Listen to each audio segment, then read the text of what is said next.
lightsabers. Welcome into a very, very special episode of the Hoth Hangout podcast. We are incredibly excited to talk about Star Wars Tales of the Jedi, a brand new show which premiered less than 48 hours ago now. Or no, less than, yeah, I don't even know what the timeline would be, Joey, but Yeah, I don't know where we are right now. I'll be honest. nonetheless, we're incredibly excited to talk about it. It's good to have y'all here with us. Of course, I'm Ben, And I am Joey. and we are lifelong Star Wars fans. We love and enjoy talking about it with one another and with you all. Hit us up on Twitter at Hoth Hangout or send us an email, hothhangout@gmail.com if you guys have any questions. And if you're watching this on YouTube, hello, YouTube. Hit us up over there as well. Sub to us on YouTube at Hoth Hangout. Joey, this is the most excited I think we have been as Star Wars fans in a long time. It's been a minute. Yeah. Joey and I were fortunate enough, and for those of you who are either listening to this or if you're watching it on YouTube, we recorded a separate video where we watched and reacted to the episodes, all six episodes of Tales of the Jedi together. So if you're interested in checking out our live reactions as we were watching the episodes, definitely check out that video as well. So fortunate enough to get to watch those episodes with you, Joey, and excited to talk about it with you as well. Yes, that was we. So to give everyone the timeline, we finished recording our Andor episode, and then we went right into watching the six episodes. So it was a long night yesterday, and no, it was a ton of fun. Yeah, we've we've definitely been very deep in the Star Warsiness of things, but I wouldn't have it Indeed. any other way. So, for those that maybe if you're familiar with Andor, you've been watching Andor, and you had no prior knowledge of Tales of the Jedi, maybe as just a brief general overview, Tales of the Jedi is essentially a mini series show. It is 6 total episodes. 3 of those episodes revolving around Count Dooku. However, it's Count Dooku prior to his life, or when we see him in episode 2, Attack of the Clones, which for those of you that are familiar with Count Dooku, that's when you would most well know him from that, or from the Clone Wars TV show. And then, of course, the other half of Tales of the Jedi revolves around Ahsoka, who's probably my personal favorite Star Wars character. So this was a treat for me to get to see even more Ahsoka content. And so those were kind of the two sides of the show. And we'll get maybe more into the themes of particularly why those were the two characters chosen for Tales of the Jedi. But very digestible episodes. Like, I don't think any of them were 20 minutes long. One of the shortest one was 13 minutes long. But even though they were short, I just have not loved something this much that is Star Wars content in a very long time. Yeah, and when we've been talking about Andor over the past several weeks, one thing we keep saying is like, well, this isn't quite Star Wars. This isn't like what we're used to seeing. It doesn't mean it's not a good show or a good storyline. It's just that the Star Wars that we grew up on had the lightsabers, had the Jedi and the Sith and everything like that. And this show comes through and does that for us. Yeah, and you definitely could not escape the Star Warsiness of Tales of the Jedi. Right. There is none of that same maybe sentiment we've had with Andor, like kind of longing and wanting for the Star Wars we knew and grew up with. I mean, we're called Hoth Hangout for a reason. I mean, very Star Wars based. We need these shiny lightsabers on our shows there. Yeah, yeah. In fact, and maybe this is fast forwarding too far, because I think it was in the second episode before we got to actually see a lightsaber. But there was a moment where there's a confrontation in this second episode. It's the first Dooku episode, and we were talking to each other. We're like, "Are we gonna get to see a lightsaber?" And then almost Right. instantly, it was like, boom. Yes, that familiar hum once Yeah, again. yeah.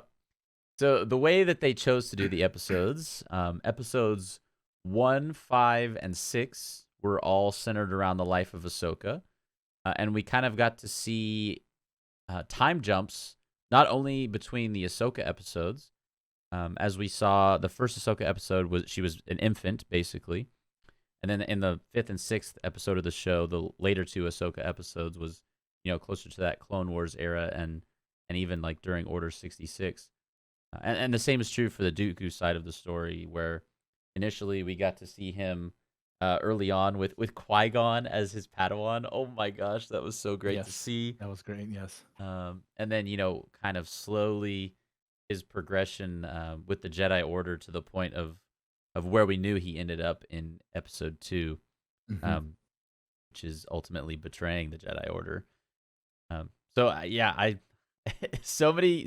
I found myself when we do the Andor episodes, I have found myself like very like focused on a task of like what we're talking about. We're gonna go through the episode.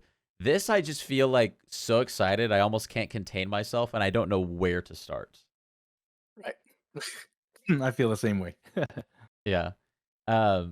Maybe perhaps from episode 1, we can start there. But so we said this was the first of the Ahsoka episodes, and actually this one was actually all 5. So let me walk it back for a second. Episodes 1, 2, 4, 5, and 6 were all written by Dave Filoni. And actually, I didn't know this, but episode 3, which would have been the second Dooku episode, which I believe was the one with Mace Windu in it, was the only one not written by Dave, which is kind of interesting. Oh, wow, okay. Yeah, that is interesting, yeah. Yeah. But side note, we can come back to episode 3 later. Episode 1 tells the story of Ahsoka as an infant, and we get to meet her parents in the episode, and who we think is her grandmother. And ultimately, there's not like a ton at stake per se in the episode, but more so, it's like, well, I guess her life. Yeah, I mean, I was gonna say, I'm like, well, I meant in the larger like grand scheme of the Star Wars universe. Yeah, that's fine. But yeah, her life is definitely at stake. Don't get me wrong. Yeah, right. But I think the most important thing we capture from this episode is kind of these very early seeds or even roots of kind of the mentality that Ahsoka was raised in. Right. Yeah, and just the roots, the kind of humble beginnings that you never really see. We always hear the stories of how these younglings, or they know pretty early on that they're force sensitive, and they could be, and that's when the Jedi Order kind of step in and take them under their wing or kidnap them. Really depends on how you want to look at it. Yeah. But it's interesting to see it, a story, especially with somebody like Ahsoka, who has this huge impact, really, not only on the Star Wars universe itself, but the fan base, right?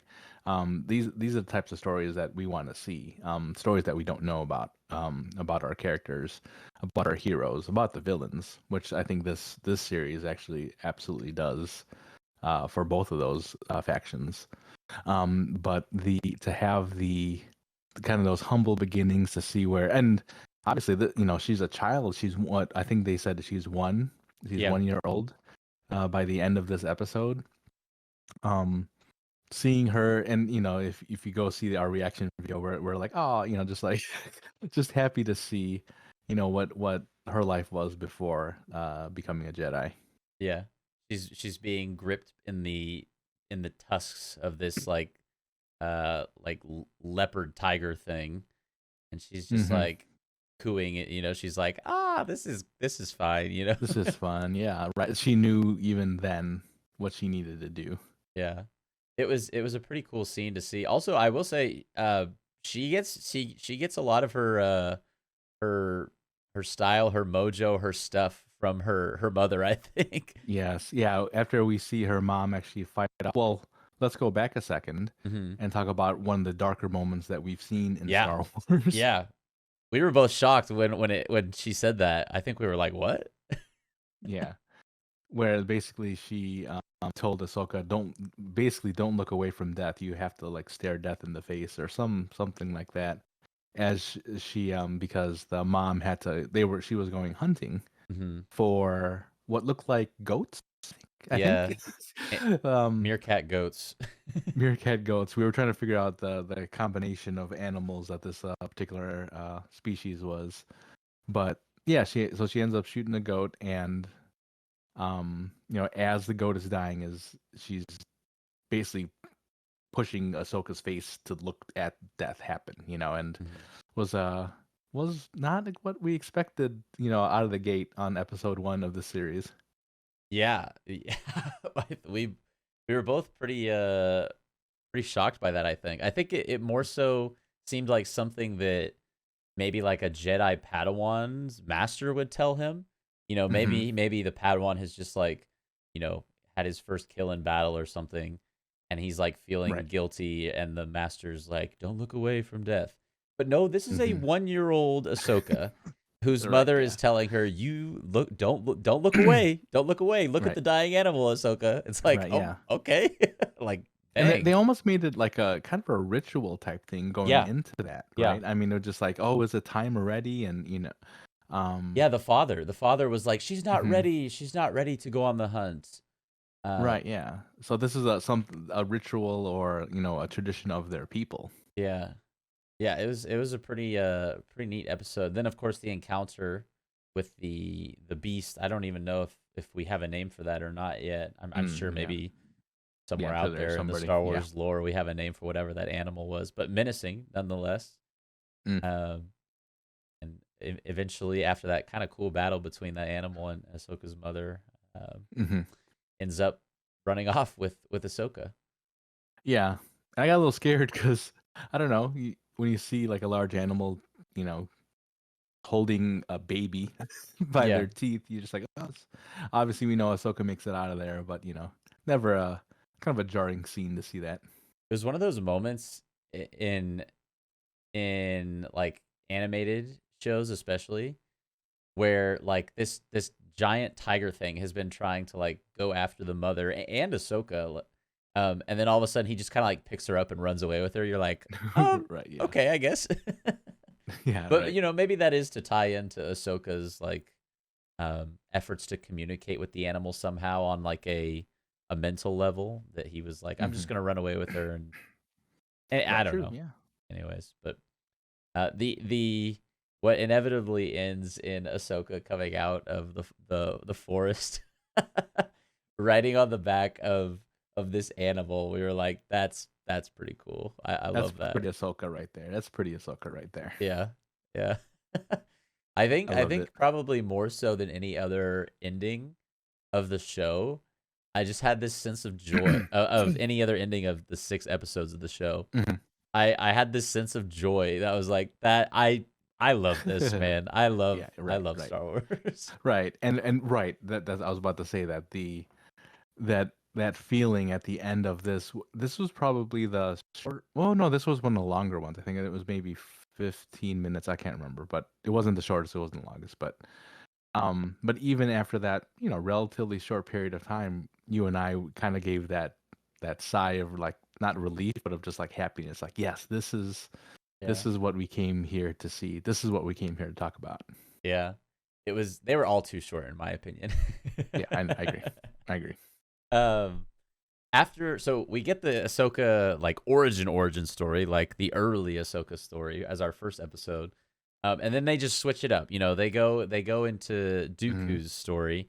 And I enjoyed how they did that because um I think as a whole, particularly because of the Clone Wars and Rebels, and more so just the last like probably decade of Star Wars content, I think we generally tend to know more about Ahsoka and her Mhm. life more than Dooku. Really, Mhm. there's not, other than maybe that the book Dooku Jedi Lost, which I think we've both read. Um, that's pretty much like the best source of like pre Attack of the Clones Dooku content up until this point. And so it was really neat to see it play out on the small screen, and we get to Mm. see the life of Dooku and his progression, or maybe regression. And so that starts off in episode 2, and the screen opens up, and they're on a ship, and who's he with? None other than Qui-Gon. I was so happy. Yeah, to start off right there, you felt like you felt like it was home, right? You know these characters, but you don't know them at this angle. You don't know them at this time in the Star Wars timeline. So to see it, you get really excited because you're like, okay, we're about to find out something new about these characters. Yeah. Yeah, I think it's easy to kind of glaze over and forget, just from watching the prequels, that Qui-Gon was the apprentice of Dooku. Right? Oh yeah, absolutely.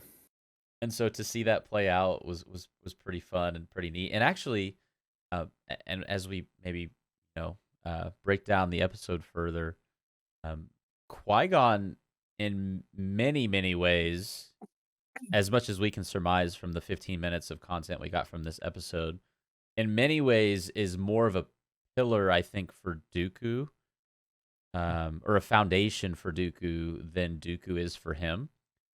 It feels Sure. Yeah. very much at this point when we meet them in this episode like Qui-Gon is pretty much ready to face the trials, if I had to guess. Mhm. He's the one ultimately who kind of gets his master to come back down to reality for a second when things look dire. Right, and because this is the one with the senator's son, right? Yes, yes. Which Yeah. which I also thought was an interesting turn. The senator's son was very much, um, almost hateful of his father, Right. And or, like, definitely disapproving. right. And you wonder if, that they draw that parallel on purpose there, where the younger one, the apprentice, the son, are the ones that have maybe a cooler head, or, that Mm, understand what's out there and what needs to be done, properly. yeah.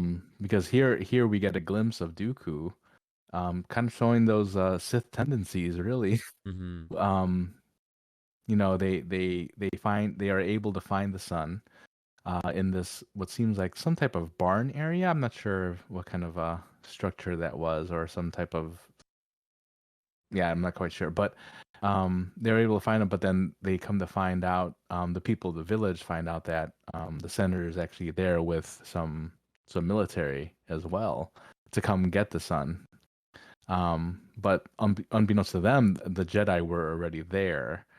Um, so that's where the standoff happens, and where we see that the senator's real side doesn't really care about anybody of these of the people that he is representing. He's ready to go guns blazing into this place. But then you see Qui-Gon and Dooku, stand up to them, and when this fight happens, you see Dooku actually pull a Sith mode, go Sith mode on them, Hmm. and do the chokehold while he in the middle of battle. So, obviously we all know where this ends up for Dooku, but in that moment, that anger definitely took over him. Yeah, yeah. It was that first step, maybe down that darker path. You made a really good point that I did not pick up on from the episode. I think is a fantastic point to bring up. There's definitely a parallel between, Hmm. like you said, the senator's son and his father, and Qui-Gon and Count Dooku, like almost being that even though they're younger, they are taking responsibility, for their elders' misdoings, uh, Hmm. and ultimately like helping the either in the case of Qui-Gon, his master, in the case of the senator's son, his father, Right. helping them or trying to show them on the path to make the right decision or to like fix their ways. That's a Hmm. that's a really good point. I didn't even pick up on that, and I'm glad you mentioned it. Yeah, and and to your point with the, it kind of matches up with what you're saying about how Qui-Gon is more of a pillar to Dooku than the other way around. Yeah. And to see that dynamic unfold right here, it was amazing. And also, even at the end of that episode, you could still see Qui-Gon obviously, saying, "Well, I learned it from you. I learned, this is your teachings that I learned." And but obviously, like I said, we know Dooku is already at this point. I mean, it's fair to say that he is already thinking about how maybe the Jedi Order is not for him. Yeah. Which, and also to be fair, on the flip side of the coin, like there's definitely, and we see this in the Phantom Menace. There's Mhm. aspects of Qui-Gon that are totally Count Dooku. Like, Oh yeah, yeah, yeah. the council is always kind of like a little bit disapproving. He Mhm. wants to train Anakin. They're like, "Oh, he's too old." He's like, Mhm. "Well, Obi-Wan's not my apprentice anymore. He's ready for the trials. I'm gonna train Anakin. I'm not gonna care Yeah, what you yeah. say." So there Right. is that bit of Dooku that's like always with Qui-Gon, Mhm. but he doesn't seem to have the anger. I think Mhm. that Count Dooku possesses, and like you said, that we see comes out with the Force choke being used for Right. the first time there. Yeah, and we mentioned the Jedi Lost book a little earlier. I mean, for those who haven't listened to it or read it, go read it. Not sponsored, by the way. Um, go go read that, and you see early on, even as he's an initiate, even when he's being trained by Yoda, you could already see these seedlings of Dooku not believing in what the Jedi Order, Jedi Council, the decisions that they make, even in that early age. So, where we were saying that, we don't have this content necessarily for a character like Dooku. These types of things are really huge on understanding that character as a whole. Yeah, yeah, and another point that I'll make, not to linger too much on the book, but um, Dooku Jedi Lost, but the one thing that always like I had questions about after watching the prequels, particularly Attack of the Clones, Hmm. was I was like, who's this Sifo-Dyas guy they keep talking about? Like, who the heck is Sifo-Dyas? Hmm. If you've ever asked that question after watching Attack of the Clones Episode 2, read Dooku Jedi Lost. It's a Yes. fantastic book, and it really dives in to the relationship between Dooku and Sifo-Dyas, who were really good friends. Yes. Absolutely. Um, Speaking of Sifo Dyas. yeah, yeah, I was gonna say. Well, actually, I think the Sifo-Dyas thing happens in Episode Oh, it does. It 4, does. right? You're right. You're right. Yeah. But Put a pin in. Put a pin in it. put a pin in it because we're definitely going to talk about it. But moving on from Episode 2, we see, obviously, as we mentioned, Dooku's used this Force choke. Like, I think Qui-Gon is like probably internally like a little bit worried about his master, but still being humble and like, I've learned everything from you, Master. He's just being this nice, kind guy. Of course. The tone, Or is he just being scared? yeah, Like maybe, I saw what maybe, you did. yeah, maybe he's scared. Who knows? Um, and then the tone shifts the third episode of the show, which again is the second of the Dooku trilogy, if you will, um, to being a dynamic between master and apprentice, Dooku and Qui-Gon, to kind of like partners in crime. I wouldn't really say friends. There seems to be a bit of like an I was A gonna say, rivalry yeah, not I was gonna of say friendly sorts. rivalry, but I don't think there's Yeah, yeah. a ton of love between the two of, There's no love lost between the two of those. yeah, Mace And Windu those, and yeah, Mace Dooku. Windu and Um, but yeah, that's kind of the gist of the third episode is that we see um, Dooku and Mace on this mission. I don't recall the name of the planet, unfortunately. yeah. I don't Um, remember if they even say it, to be honest. yeah, and that's kind of the other thing I like about the show is it doesn't get hung up on the details. It just gives you like really cool Star Hmm. Wars content. Right, yeah. But they But have, we need it. We need to know the planet and the system. And yeah, yeah. don't worry, it'll be on the internet, Reddit, Wikipedia There very you soon, I'm go. sure. But yeah, they're sent on this mission to retrieve a Jedi Master Khatri, I think is the name. Yeah. Khatri. I can't Hmm. remember how they pronounced it in Yeah, the I think it's show. Katri. I think that's right. Hmm. And because they've received news that she's been killed, and Dooku and Mace kind of have disagreeing opinions when it comes to how they should go about the investigation. Mace is much more initially inclined to just sort of accept the explanation from the locals on this planet, one of whom is a senator who's kind of like walking the Jedi through what happened and what led to Master Katri's death and the events that transpired. Dooku is obviously much more cynical, I think, and naturally Hmm. starts like questioning them, and eventually leads to a pretty cool fight scene as well in the episode. Yes. Well, Yeah, yeah, and it's interesting because once again there is this the Jedi here and the Senate. There's this, just kind of the same thing that we saw from the first episode with Dooku. Um, so we know that this is a constant issue with Dooku. The way that either the Jedi run, well, actually, we know he has an issue of how the Jedi Council does its stuff, because he's out here, kind of making his own plays, calling audibles, and wanting to do things a certain way. Where what we find out with Mace is very by the book. yeah, Very much, these were the instructions given to us. This is what we should do. Where Count Dooku, I mean, well, just Dooku at this point. Was he Count Dooku? Whatever. So where Dooku at this point is just he wants to investigate further.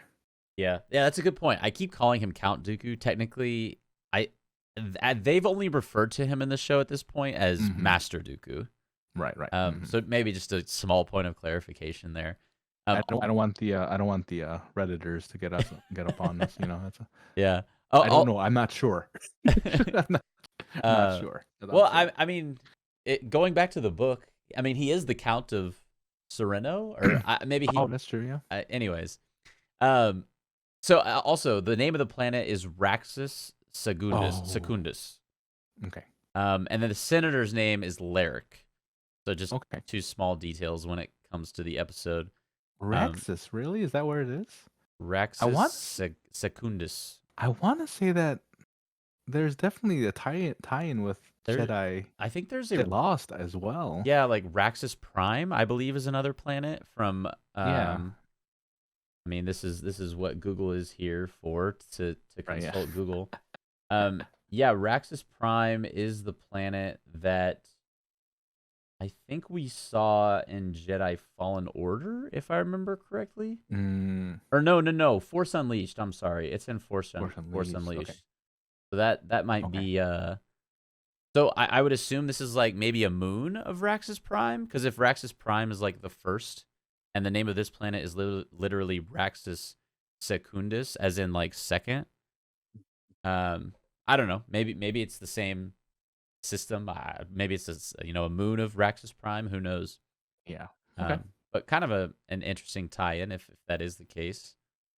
Um, but yeah, they're taken to the crime scene where the senator believes, or no, where the senator tells them um, that this is the spot, and he walks them through this story that doesn't really make a ton of sense. Mm-hmm. There's like lightsaber marks on the trees, and there's like blaster Mm-hmm. fire, but there's no Right. blaster fire on the ship where there should be. If Which, they were being shot at. And what mhm, one thing I really did like about this scene is, even though Dooku and Mace, in the scene before that, were kind of on the opposite ends of how to investigate this, or investigate at all this crime. mhm. You could see Dooku kind of walking around, looking at things, and then kind of looking at Mace, and then, like, and they're not verbally saying anything, but you could almost see them, like, say to each other, like, "See, look at this," Yeah, like, look at this. This doesn't look right. yeah, So although they may not have verbally said it, non-verbally they were, and it's amazing. This is an animated show to be able to get that across on screen, that right. they were in sync already, even though they were not in sync just a scene or two ago. At this moment, when they were looking at this crime scene, they already had ideas that something was not right. Yeah. I think there's definitely, and it's probably, I don't think it's explicitly said even after the battle, but there's definitely a piece of Mace that's probably like, okay, you were right, Dooku, you know, Right? Yeah. more Yeah. more or less, even Right. if he doesn't express it to him. Hmm. So yeah, a fun episode overall. I would probably, I don't know, this episode. It's hard to rank any of them, and maybe we can do that at the Yeah. end. Hmm. Um, but I liked it overall. Of the Dooku episodes, probably wasn't the most enticing episode, I would say. Mm. Which Okay. I would probably say is the next episode. Right. But I mean, I guess to wrap up this episode, the two guards, the two main head guards, the senator ultimately kind of turns on them and the plan, and gets a blaster fire in the back for it. Yeah. Pretty Uh, much. but these two guards are really not a match for Dooku and Mace. And oh, another important thing that comes from this episode is the very, very final scene, when they're back on Coruscant at the Jedi Temple, and they're having the funeral for Master Khatri, and it's just following the funeral. Mace has been informed that he's receiving the council seat, which Master Khatri was on the Jedi Council, and up until this point, Mace was not. Which I think Dooku almost takes as a little bit of a slight, and maybe even a hint of jealousy in there too. Right. So Yeah, and yeah, if it wasn't evident that they weren't friends before, yeah. Now um, they're not. right, yeah, and I forget the line that Dooku said, but it was very snarky. It was very, Yeah, he um, ends it. I don't remember exactly what it was, but he ends it with Master Jedi. yeah, right. When you say it, when that actor, whoever the voice actor that nailed it perfectly, and with that snark, with that kind of jealousy hiding behind those words, Mhm. I think it was brilliantly done. Yeah, I agree. So yeah, a good tie into the next episode, because we see even more of this, like maybe a little bit of anger coming out of Dooku, which we really see more anger come out of him in episode 4, which is the final of his 3 episodes. And I thought my favorite of the 3, if I had to Mhm. choose one, Sure. titled "The Sith Lord," you're instantly thinking, okay, the Sith Lord. So this is definitely further along in the progression. hmm Is this going to be Dooku? Are we going to get? I think before, as we were watching the episode, we were like, are we going to see Palpatine? Right. We were, and which is, it's funny because we've been asking the exact same question during all of our Andor podcasts, Right. Yeah. because it's like, all this mention of Palpatine is in the Senate and blah blah blah blah Right. blah, Mon Mothma, etc. etc. We get one new show, and instantly it's like, bang, there's Palpatine. Palpatine. Right. Yeah. How many uh, episodes in? 4 episodes in, we get him. yeah, and like less than an hour of content Less than an wise. hour of content. Right. Yeah, Yeah. We got him. We got him, y'all. yeah. But a very, very, before that point, a very, very important scene and moment in the life of Dooku. And I think I may have mentioned this to you as we were watching it. But they open the episode, and it's Qui-Gon's, or Dooku is like learning about Qui-Gon's death. And perhaps that's maybe a couple scenes into the episode. If Because I think we actually see Qui-Gon Yeah, early on in early the on in the episode, episode. Yeah. and it's Liam Neeson's voice, and Yes. oh man, I love me, Nicely done. I love Liam Nicely Neeson done. so much. Yeah. And we get He has Yaddle. he does have a certain set of skills, if you didn't Yeah, know. make him a nightmare Yeah. for everyone except Darth Maul. Ooh, Right, too yeah. soon, too Ooh. soon. Too soon? Too soon? Yeah. And alongside Qui-Gon, we also get Yaddle, who, for those who are not familiar with maybe Star Wars lore, even like, if you've never heard the name Yaddle before, maybe I can give like a 15-second synopsis of why that is a relatively important name when it comes to this time period. Yaddle sat on the Jedi Council during Episode 1, Phantom Menace, and Yaddle is the same species as Yoda, which to this day we don't still have a name for that species. Same species as Grogu, same species as Yoda. So Grogu, Yoda, and Yaddle are really the only, I think up until this point in the Star Wars universe, the only members of this, green alien species. And before Mandalorian, Yaddle was the only other one other than Yoda. And so Yaddle, sorry, this is way longer than 15 seconds. I apologize.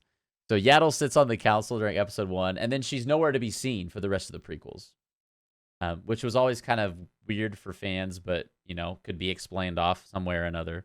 This episode is the tie-in and the explanation ultimately for why she does not appear in episodes 2 and 3 as well.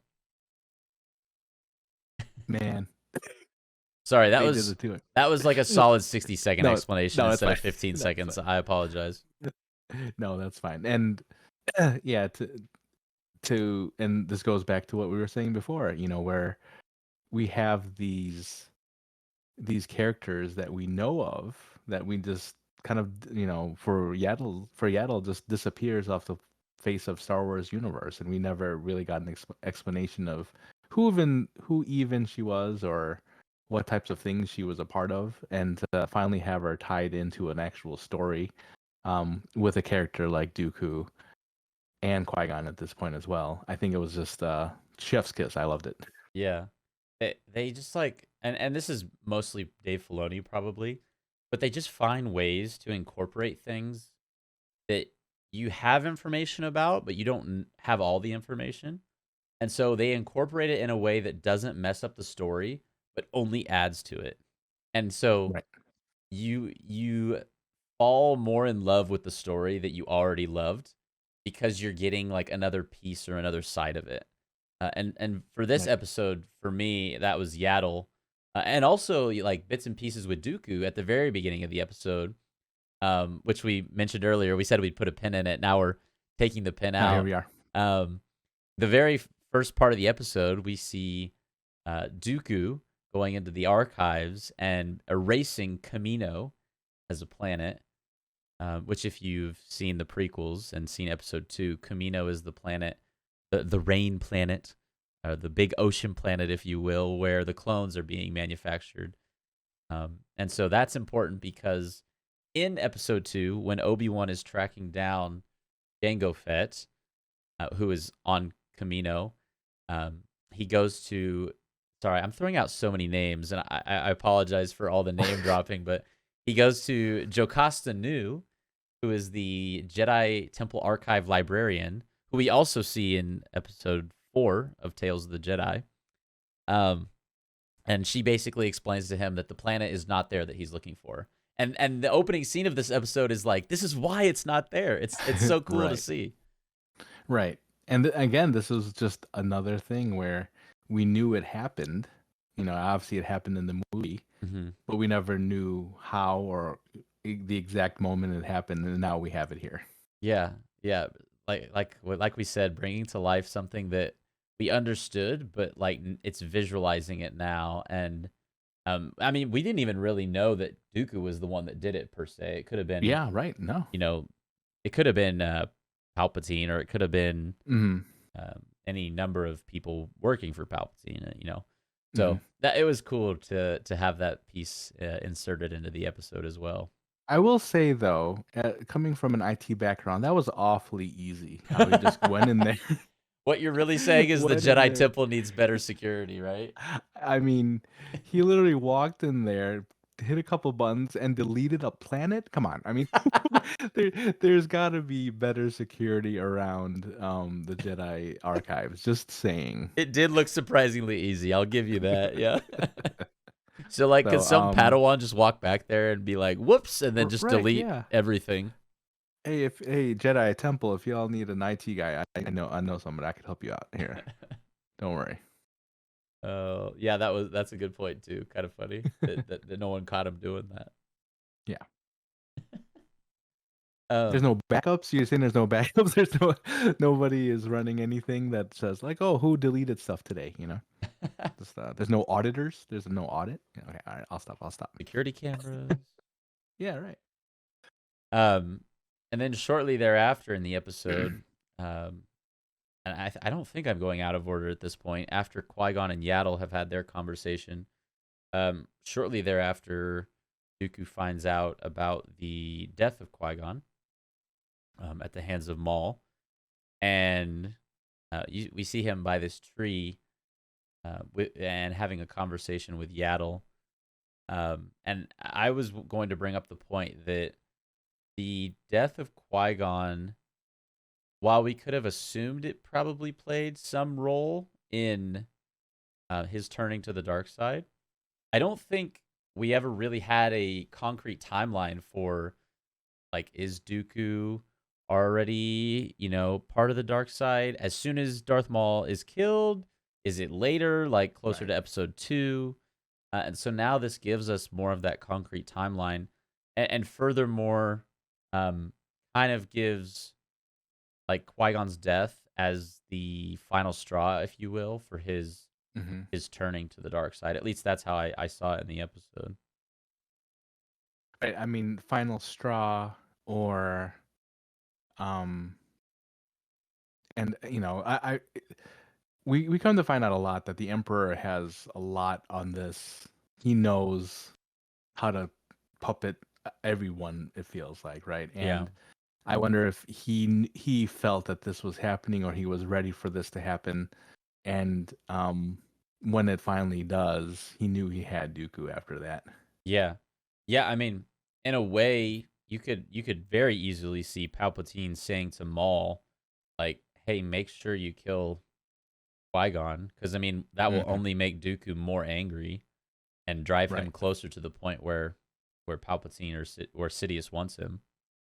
Right. And if I'm not mistaken, does does Dooku again blame the Council for, maybe not the ultimate death, but putting Qui-Gon in a place where he would die? I can't remember exactly, but I Yeah, feel like that was the sentiment anyway. I would like to go back and watch that conversation between him and Yaddle one more time. Um, because I don't remember specifically if there's a Hmm. conversation about the council or not with Yaddle. Hmm. It seemed more of almost like a cry for help without actually asking for help from Dooku to Yaddle. Um, Right. he's pretty broken at that point, I would say. He's Right. just he's Absolutely. lost his apprentice. He's entirely disillusioned with the Jedi Order. As we hear later in the episode, he's done things that have probably caused people to lose their life and betrayed everything he knows and everything he's known his entire life up to that point. So you can only imagine like how he's feeling in that moment when he finds out he's lost his apprentice too. Right. And it reminded me of Anakin when Mm, he went off and basically murdered a village of Tusken Raiders, mm. and um, he was already down that dark path. I mean, that's pretty early, I feel, in comparison to where Dooku was at this moment. Because well, maybe it was around the same time as far as them being Jedi Knights and having, but I mean, obviously Dooku was a master at this point, right? And in the Jedi Order, so. Yeah, so it just reminded me of, when they were saying with Dooku, how he had, already, either directly or indirectly had killed many. It brought me right back to how Anakin was in that space as well. So I wonder if that's kind of like the path that the formula that Palpatine always has to use in order for him to finally get people to turn. Yeah, almost giving them a reason to be angry. Right. And then realizing like, okay, maybe I'm not as good as I should be, or I'm not, Yeah. what is, it's very black and white. It's, either you're good or you're not. And doing the things that they've done, you're not good. You're not a Jedi. You're a Sith. Hmm. Yeah, and that's another theme of the entire show. It plays with the concept of gray, and at what point does gray become red, Yeah. if you will. Right. But yeah, I mean, Qui-Gon tells Yaddle like I'm not even going to, or excuse me, Dooku tells Yaddle I'm not even going to Qui-Gon's funeral. Hmm. Right. Yeah. He's made that decision, and it's like, dang. Yeah. That That's was your apprentice. Yeah. Yeah. So I mean, it's clear where his intentions are at that point, and that's evident in the next scene, which I think is one of my favorite scenes of the entire. Um, Maybe not my absolute favorite, but one of my favorite scenes of the entire 6 episodes was getting to see and listen to the conversation between Dooku and Palpatine as they're meeting, presumably not for the first time, because Right. Dooku is saying, I've done everything you've asked. I deleted, Hmm. he deleted Camino. Like he says a line, and I don't want to butcher it, but it's almost to the effect of like, how many more people have to die for like the choices I've made or the things I've done. Mm-hmm. And of course, Yaddle has tailed him and is listening to this entire conversation. And Dooku ultimately, when he's being well, at first, Palpatine thinks he's been betrayed by Dooku, Mm-hmm. and then Dooku is kind of forced to show his loyalty by trying to kill Yaddle. Right, and I mean, I remember as you and I were watching it, I even said like, "Oh, this is it. This is what happened. This is what happens to Yale." Yeah, Um, yeah. So it was good to see Yaddle put up a fight, um, essentially, and unfortunately not make it out of it. But I think that's always the and I want to say there was a moment where she could have fled and maybe made it out of there, mm, but not, being the Jedi way, and they always try to bring him back. They yeah. will always try to, regardless of the danger that they're in.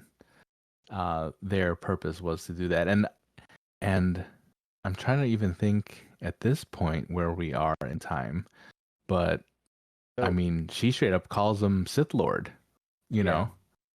And I don't know if we know Palpatine is that at this moment in time.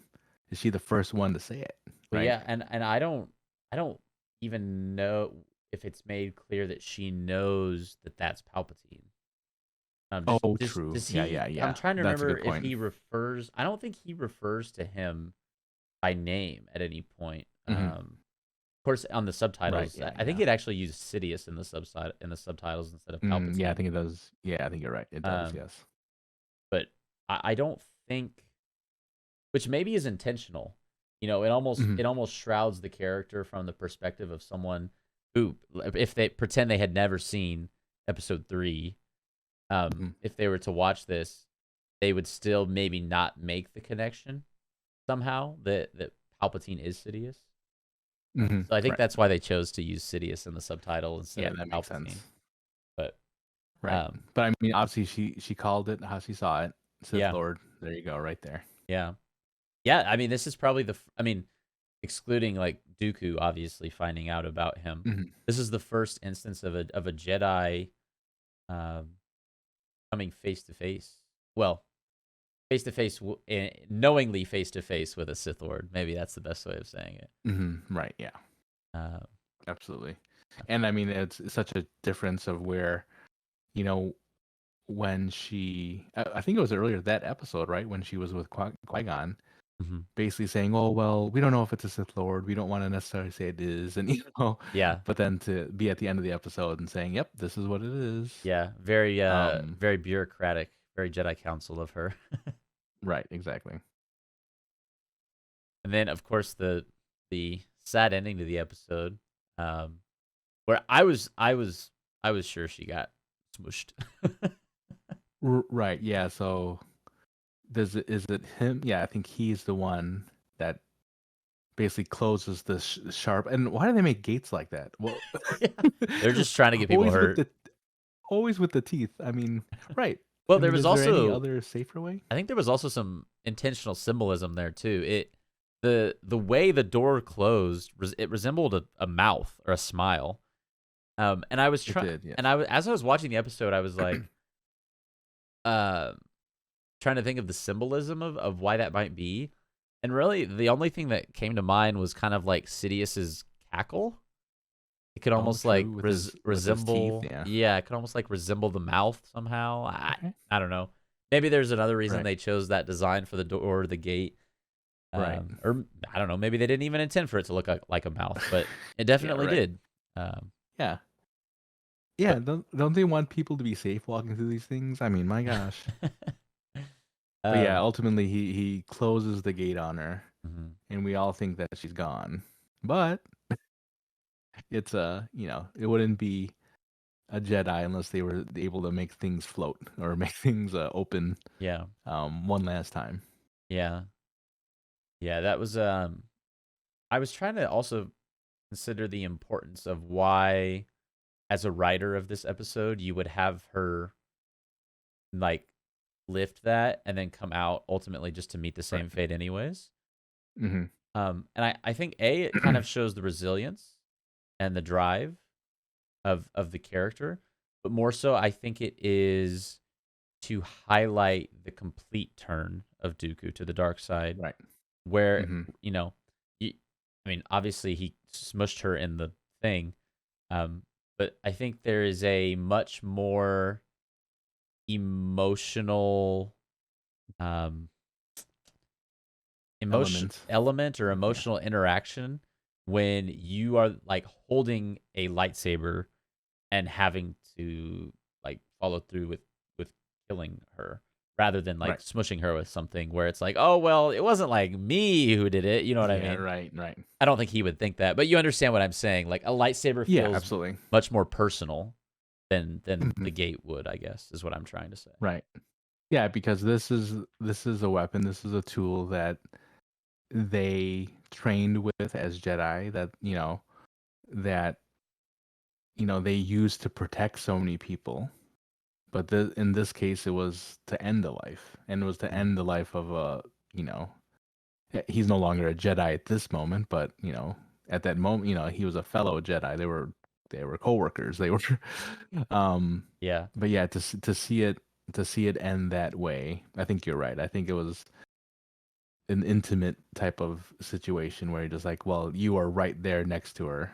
Yeah. And I forget the last line he says, "I'll give you peace" or something like that. Just something Yeah. real, both beautiful and sinister at the same time. So Yeah. good on the writers for that one. Yeah. Yeah. Yeah, I'm just thinking about what you said, the peace line. It was a really kind of an eerie and dark line in there. The way he said it too, it was like, wow, he's a Sith now. Yeah, right. And There's no question. I think to go back to the lightsaber thing as opposed to the gate.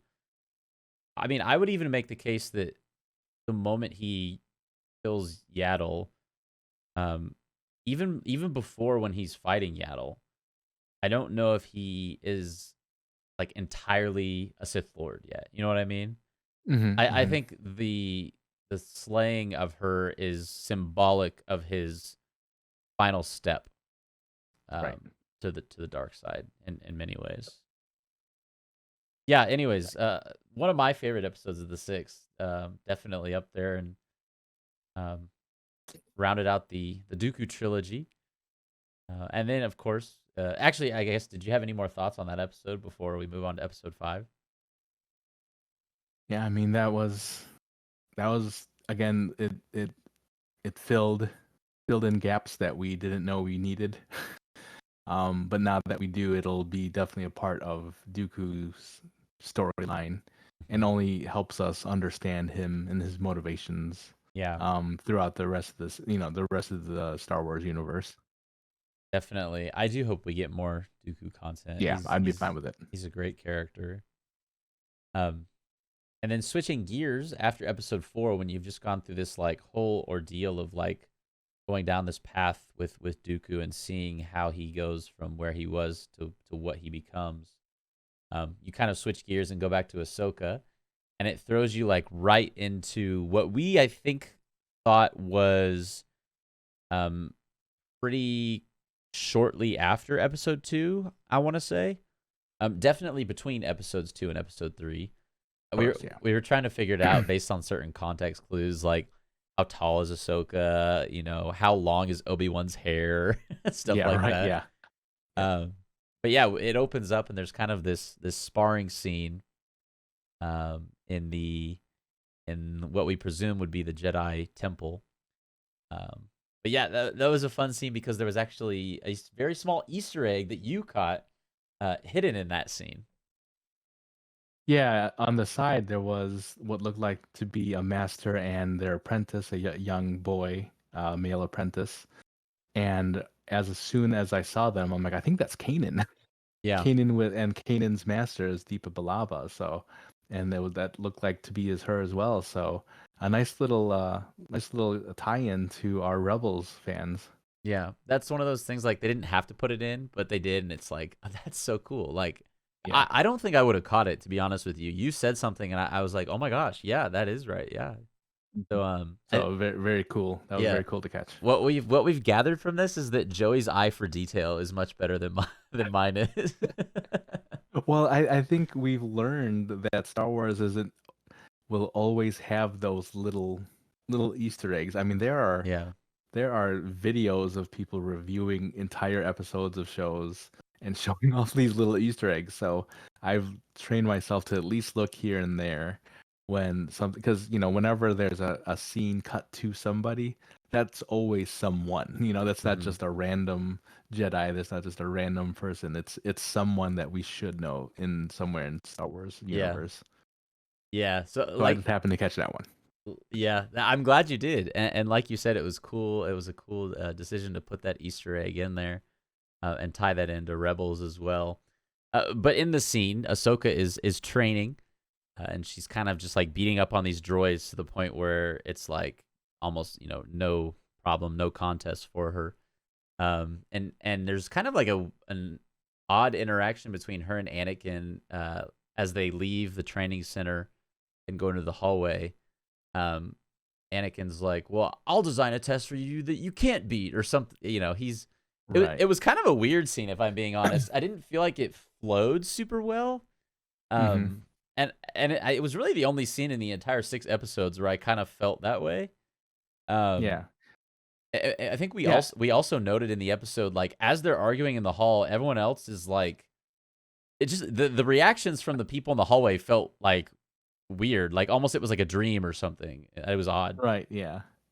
Yeah, and he was just the level of anger he had Yeah, didn't fit the situation they were in, you yeah, know? it was I interesting. mean I mean, if it were uh, the way I would have seen that in a normal situation is, obviously the him being her being his apprentice be like, "Listen, I know you're good enough for that. You're really good and you killed it there, but we need to get you better. We need to get you in real situations.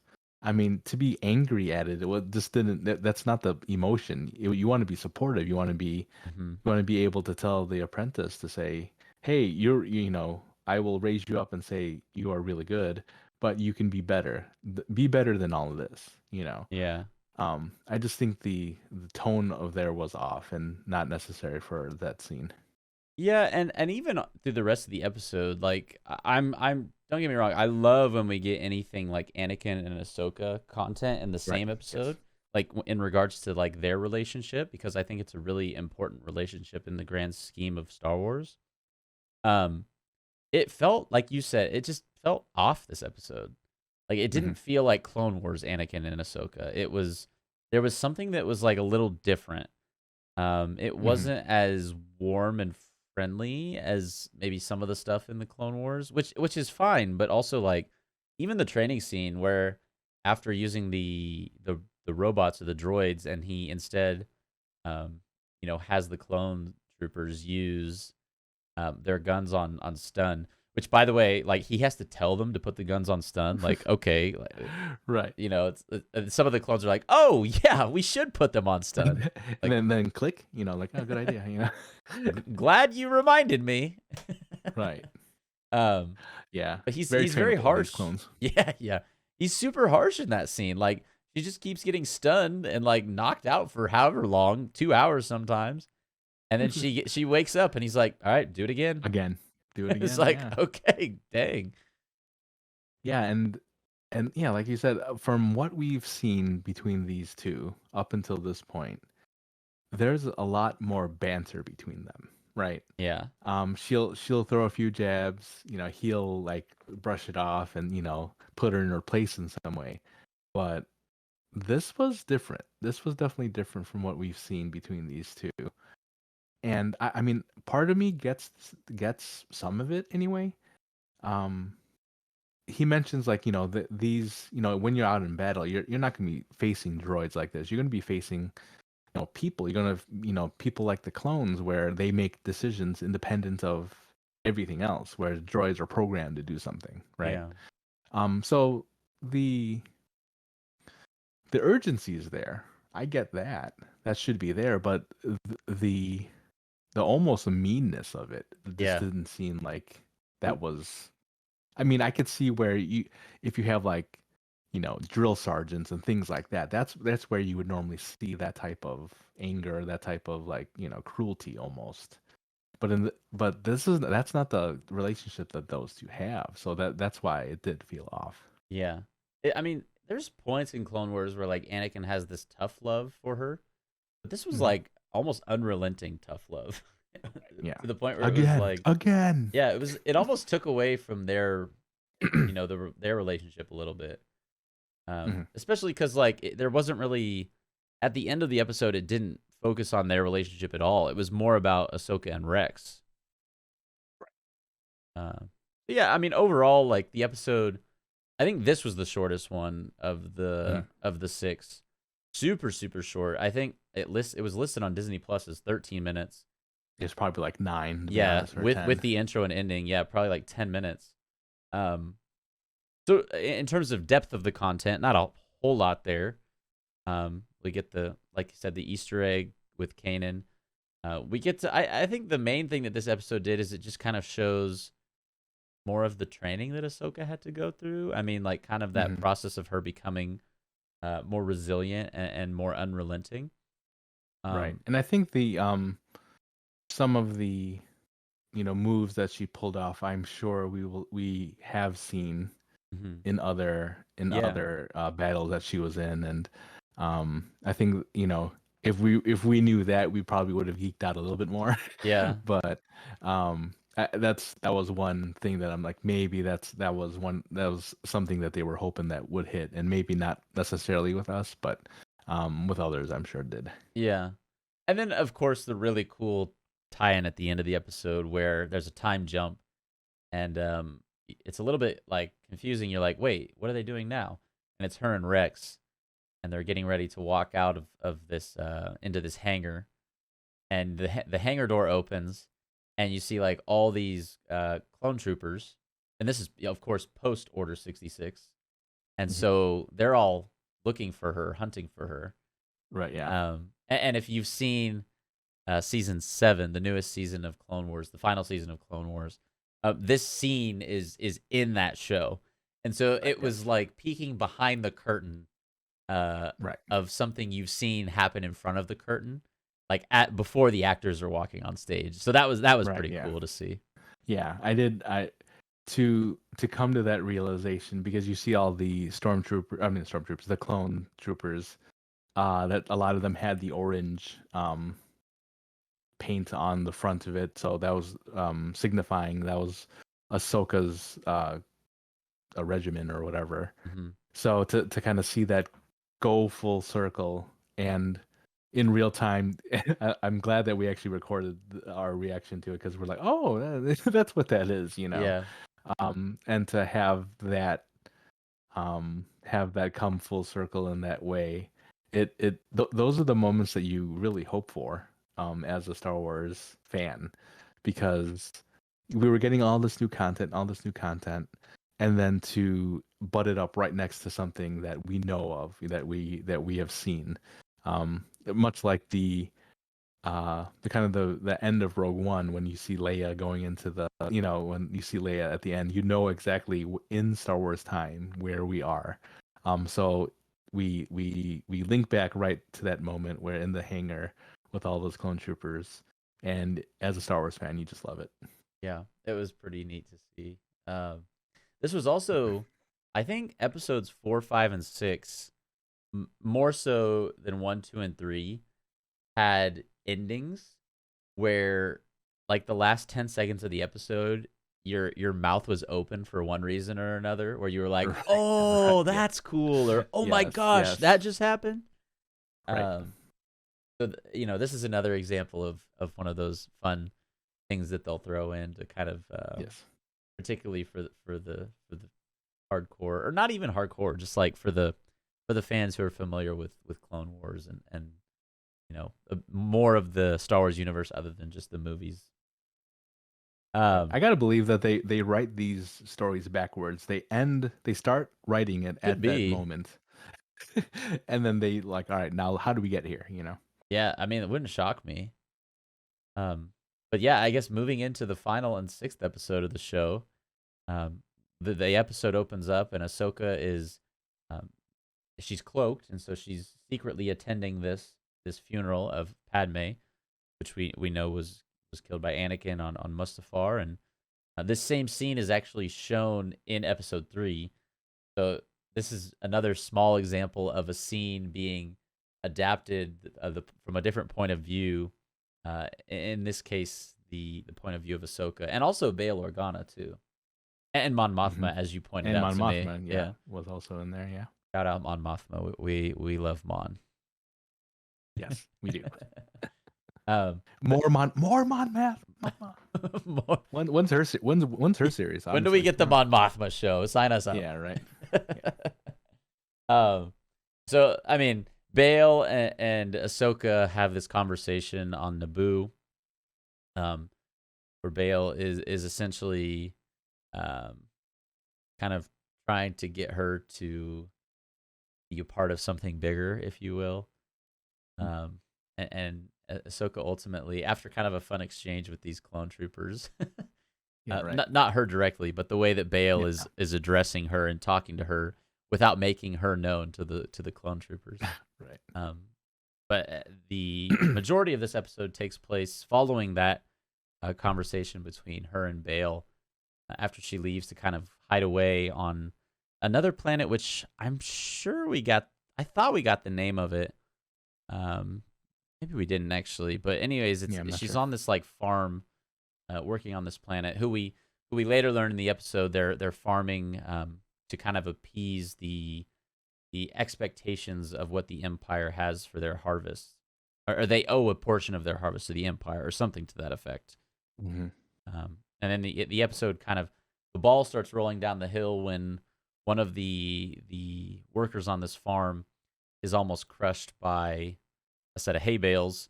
Ahsoka subtly, uses the Force to make those few set of hay bales that would have crushed her kind of like spread around her in a circle formation, and avoid crushing her. Yeah.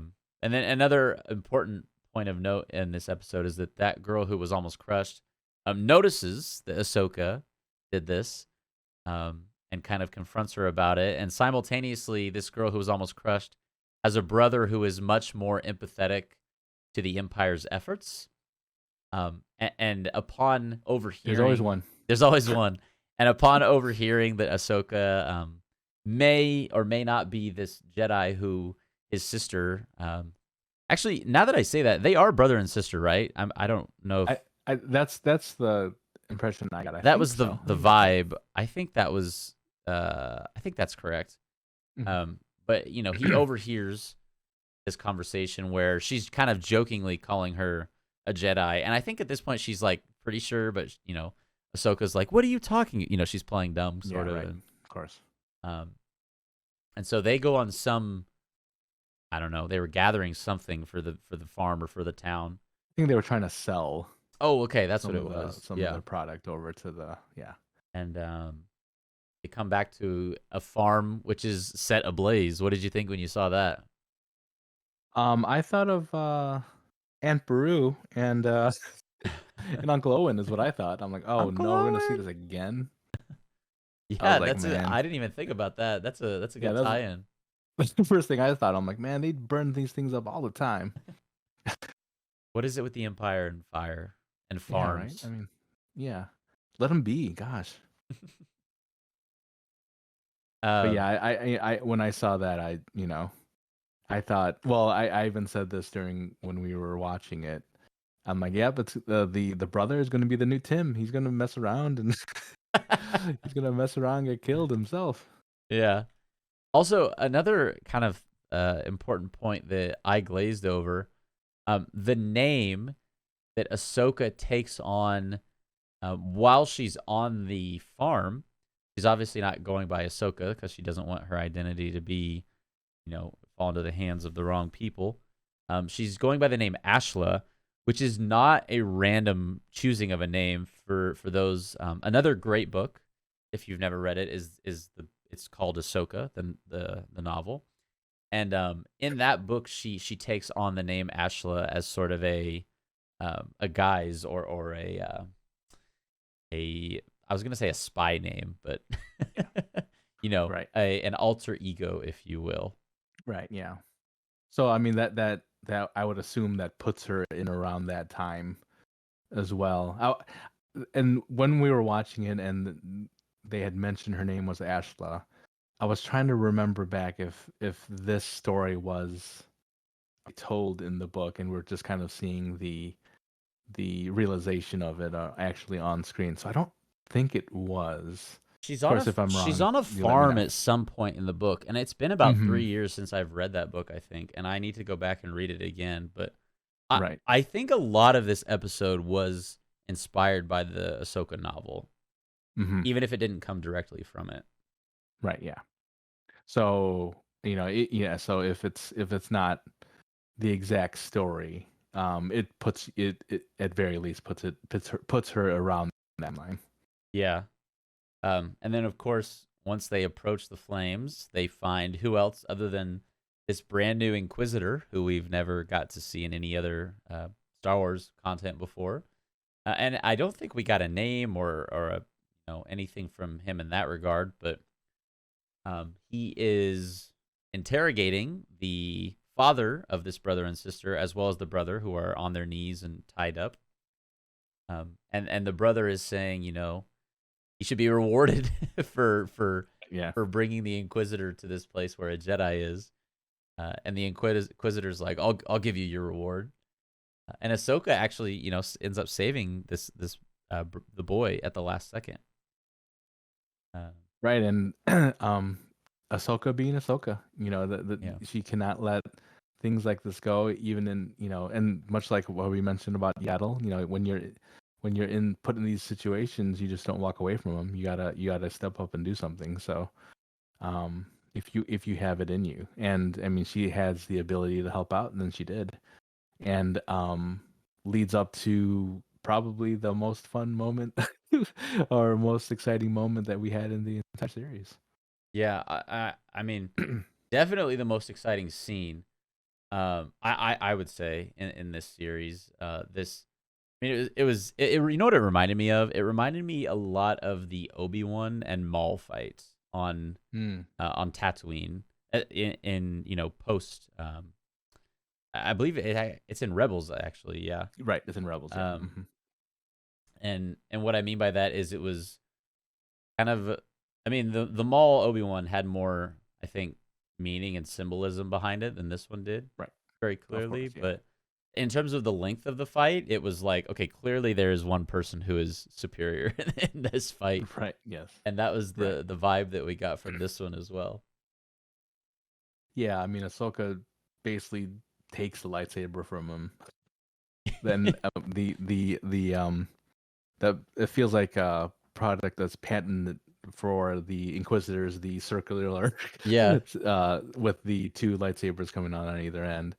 They're standard issued Inquisitor lightsabers. I think that's what they are.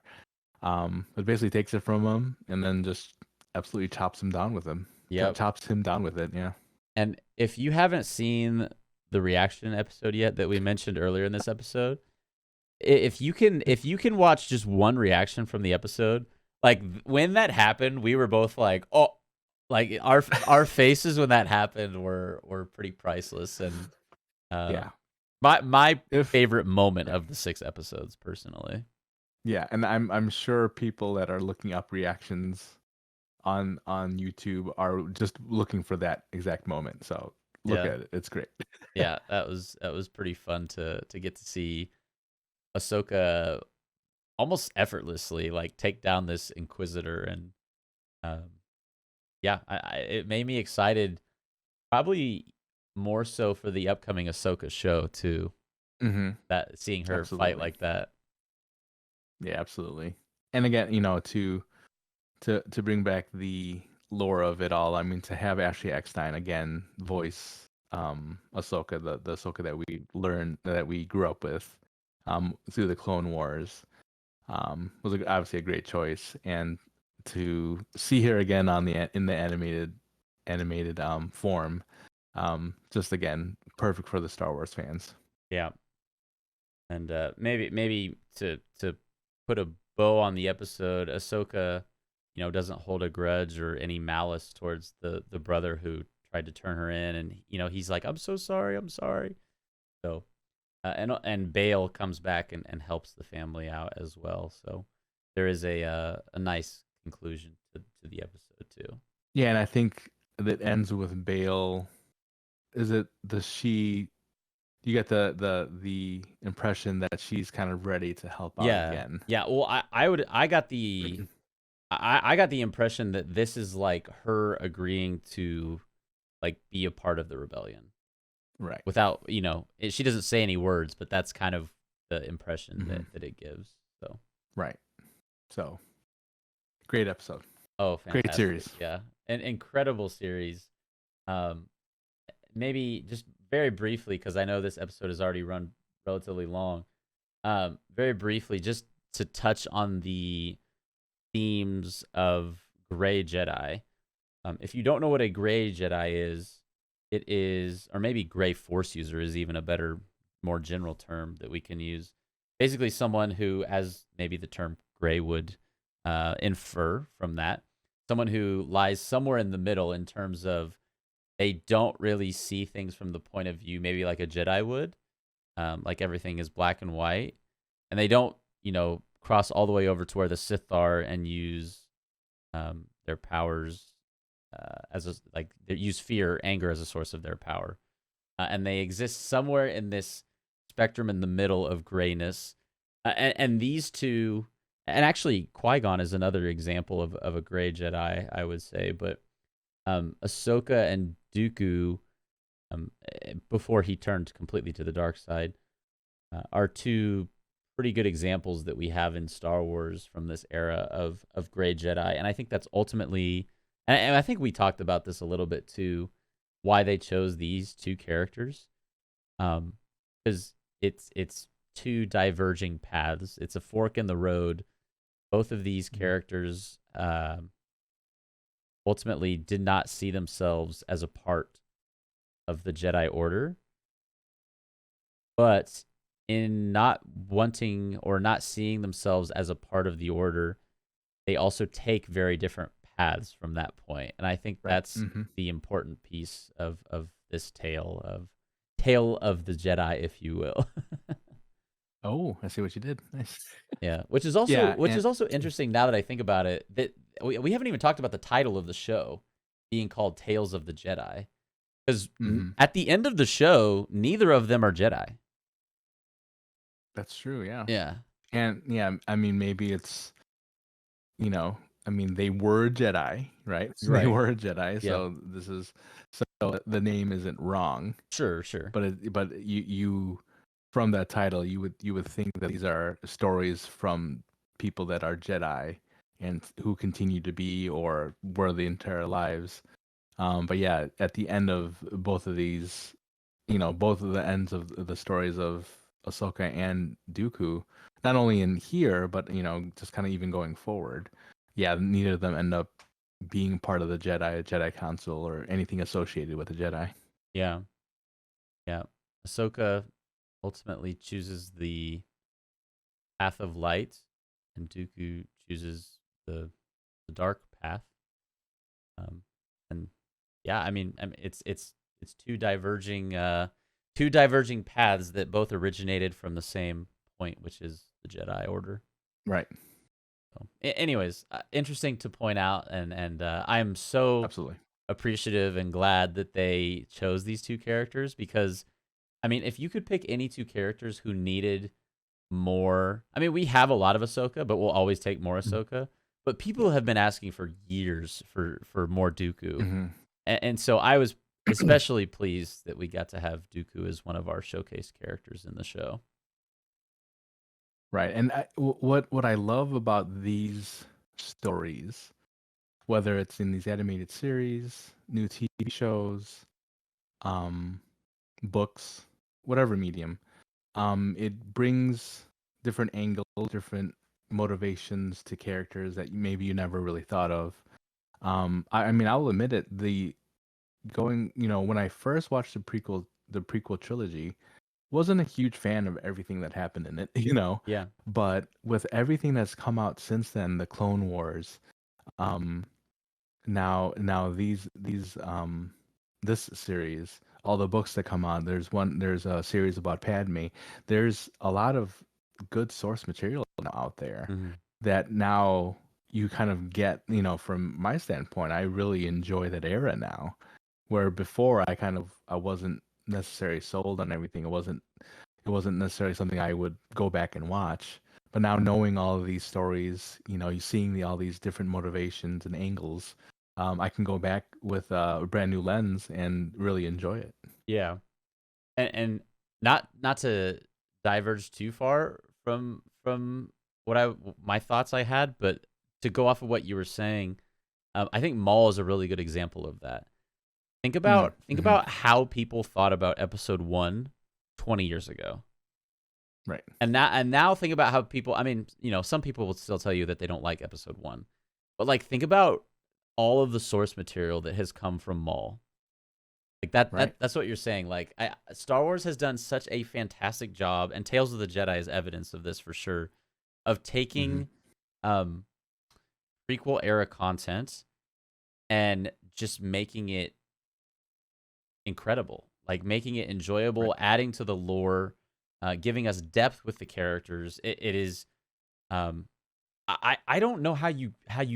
There's people out there that don't like the prequels. I don't know how you can't like the prequels. Right. Yeah. It is so deep and rich and full of Right. Star Wars. It's like, oh, it's so good. Yeah, and I mean, especially at this point. I mean, if you haven't watched the Clone Wars, I'm not trying to gatekeep here, but go watch the Clone Wars animated series. Yeah, There's a couple of there some rough spots that you got to get through. Just like, I mean, what is it? Seven seasons, yeah, 20 episodes, 23 episodes each. So it's a lot of material, but it is worth it. It's yeah, worth knowing these characters, learning about Ahsoka, learning about Anakin and his struggles, and how he teeters back and forth between light and the dark, even at that early stage. yeah, So just being able to consume all of this, and now we've got all these TV series. We've got Disney Plus that is just cranking out all of these shows, yeah. We're pretty in lucky. just different eras now. Yeah, we're pretty lucky. And like you said, 20 years ago, maybe I walk away from all this and just like, oh, this isn't the best anymore. But now that you have, like you said, the richness, the depth of it, it really does make it a more enjoyable experience for all Star Wars fans, I believe. Yeah, yeah, and definitely. And okay, one thing I will say, I think I said I don't know how you can't like the prequels. I know there's people out there that probably are not the biggest fans of maybe episodes 1 and 2. So maybe I'll amend my statement to say I don't know how you can't like the prequel era. Yeah. Maybe that's a better way of saying it. Right, right. Because I think there's always going to be people that they'll watch episode 1 as many times as they can and they'll say they hate it every time. But Right, yeah. um, what I think we can agree on is that everything prequel era made, post 2006 has only added to that era. Absolutely. I can't even think of an example that wouldn't have that hasn't in some way made that era better than it was. Right. Yeah, and I don't know if it's because they knew, and because I'm thinking about an interview recently with Ewan McGregor, who plays Obi-Wan in the prequels, how he knew even then that it wasn't well received, Hmm. you know, um, and to be because obviously he was talking about the Kenobi series here. That was, I mean, that's also in the prequel era, right? Hmm. Um, Well, yeah, so yeah, kind of yeah, post prequel. yeah, you're right, yeah, yeah, post prequel, Yeah. but like right around that time, right? Hmm. They have scenes that are in the prequel era. Yeah, Anyway, yeah, yeah. um, but to but even then he knew that it wasn't well received as part of Star Wars. So he always I always feel bad for actors that are in these situations, like the Hayden Christensen's, the Ewan McGregor's, the Jake Lloyd's, the Pat, the Natalie Portmans of it, being a part of something that maybe wasn't well received when it was originally done. Mhm. But I mean, it at the end of it, it's Star Wars. There will be people that just absolutely love it because it's Star Wars, and it's because it's Star Wars they grew up on. It's their generation Star Wars.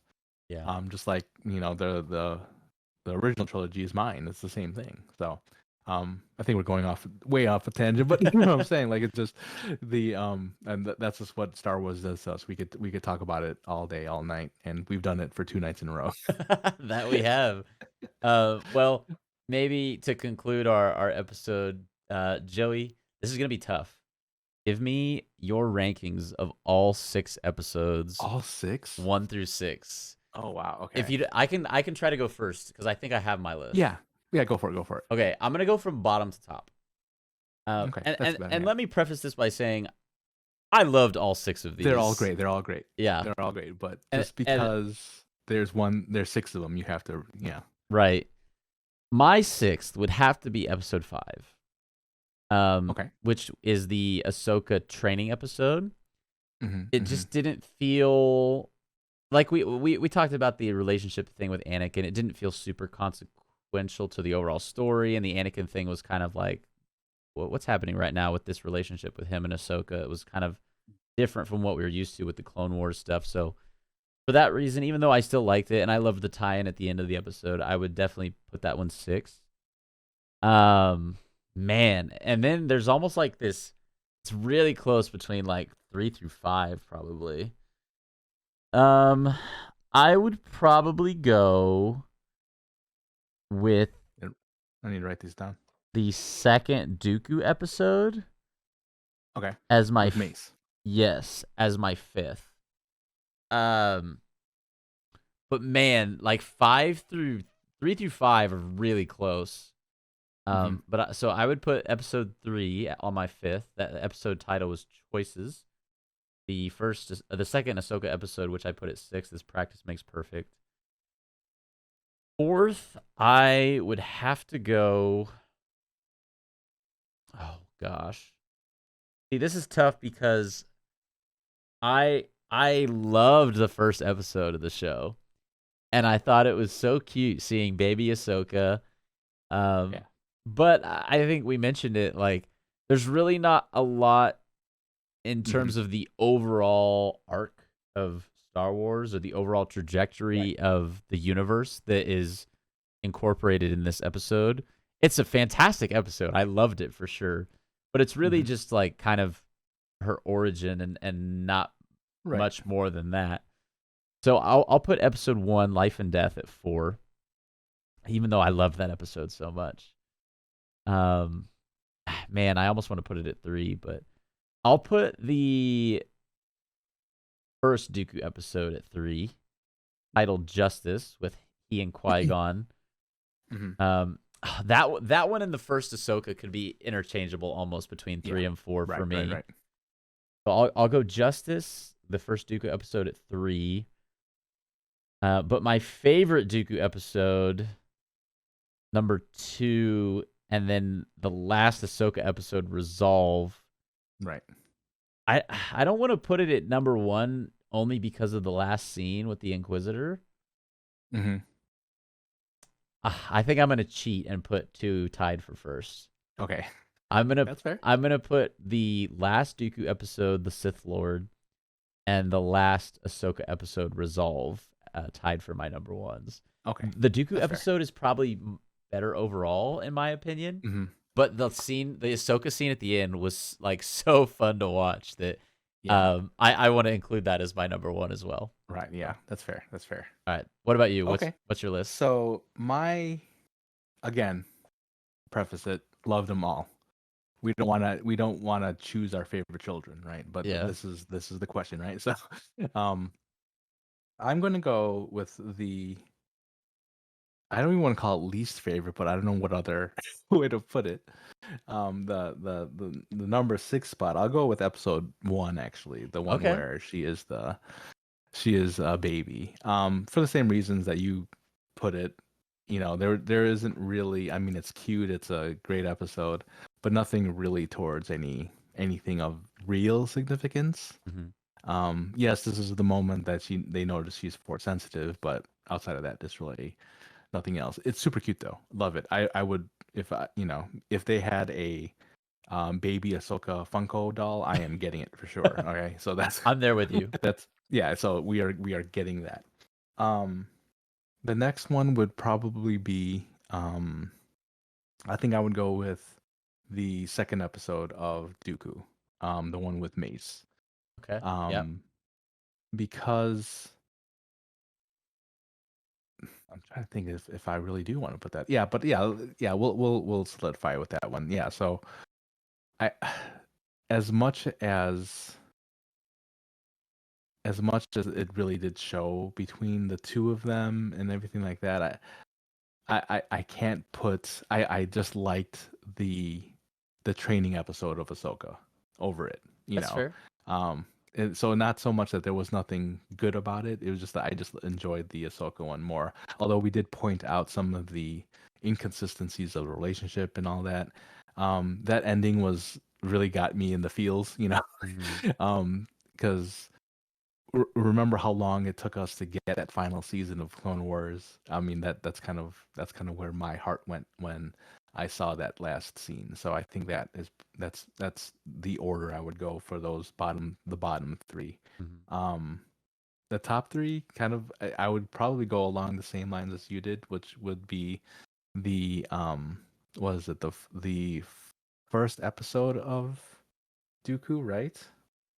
With Qui-Gon. With Qui-Gon, yeah. I think just that seeing that early relationship with Qui-Gon was huge for was such a cool thing to see. And even I think, and I've mentioned this to you before, my grades sometimes change as we're talking about things. So when we were talking about how Qui-Gon has been the pillar of Dooku as opposed to the opposite, I think that really changed the dynamic of what I saw from this episode. So I think that was a pretty big thing, because ultimately going into what I call my number two, which would be the final episode of the Dooku trilogy, would be my second one. My number two episode of the series, just because again I can't top that Ahsoka ending scene. So that's kind of in that same line of why I put them in that order. So the number one spot going to the last episode of Ahsoka's story, because again there is that connection with what we've read in the books with Ashla. That name, it means something, and it was a pseudonym. It was someone who she was after everything had been done. But then to kind of tie it in again with what's going to be happening with her and Rebels, she becomes Fulcrum, and obviously that last scene with the Inquisitor was a slam dunk for me for that number one spot. Yeah.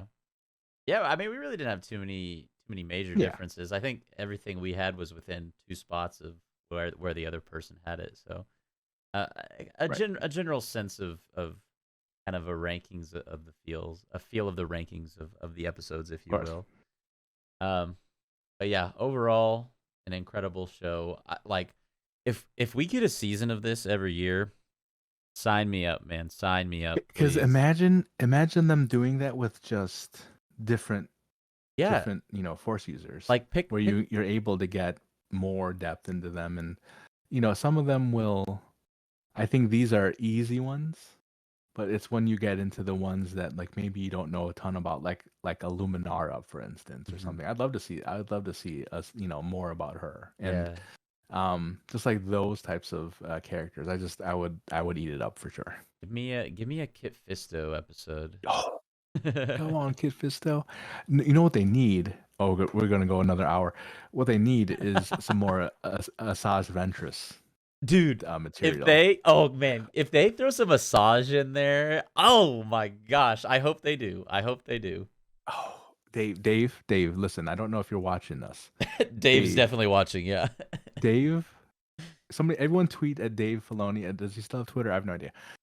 Go make it happen. Oh, that'd be great. Well, what a fantastic show Tales of the Jedi was. It's kind of different to have podcasted over an entire season of a show in one episode, rather than just an episode like we've been doing with Andor. But this has been a blast, as evidenced maybe by the fact that this is by far our longest podcast so far. We've just really enjoyed talking about Tales of the Jedi, and we love Star Wars. So I will say this. Ben asked me right before this, like, "Oh, how long do you want this episode to be?" I'm like, "It'll probably be our shortest." Yeah, we did say it might. It's so fast that we know all the stories. It should be, So I legitimately said, "Yeah, this will probably be our shortest one." I was not correct at all. Yeah, I mean, but that's evidence to how much I think we just how much of Star Wars fans we are. Like, we get a show like Andor, which is, as we've said, doesn't really feel like Star Wars, and we enjoy it, but we digest it, and it's like, okay, that was a good episode, or that was not my favorite episode, and there's nothing really in terms of Star Wars to connect it with a lot of the times. When we get a show like this, it's like, oh, we get excited about that. We get excited about Kanan. There's Sidious. There's Ahsoka like cutting someone in half with a lightsaber. There's there's a baby Ahsoka. Dopamine. So yeah, it's very easy to get excited about a Star Wars project like this. But this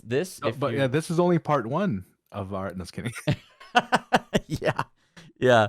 But hey, if you haven't caught it, this podcast episode, whether you're listening to it on Apple, Spotify, or watching it on YouTube, wherever you're listening or watching to the episode, we have also released as we mentioned earlier in this podcast episode, a live reaction to all 6 of the Tales of the Jedi episodes, which we've condensed down to about a 15-minute YouTube video, which is watchable over on our Hoth Hangout YouTube channel. So if you're interested in hearing or seeing, I should say, our live reactions to all 6 of the episodes, definitely head over to YouTube, subscribe to the channel, and check out that video. It was a really fun one to make because it's just constantly like us going like, oh, no, what? Oh my gosh. So definitely give that a look as well. We'd really appreciate it.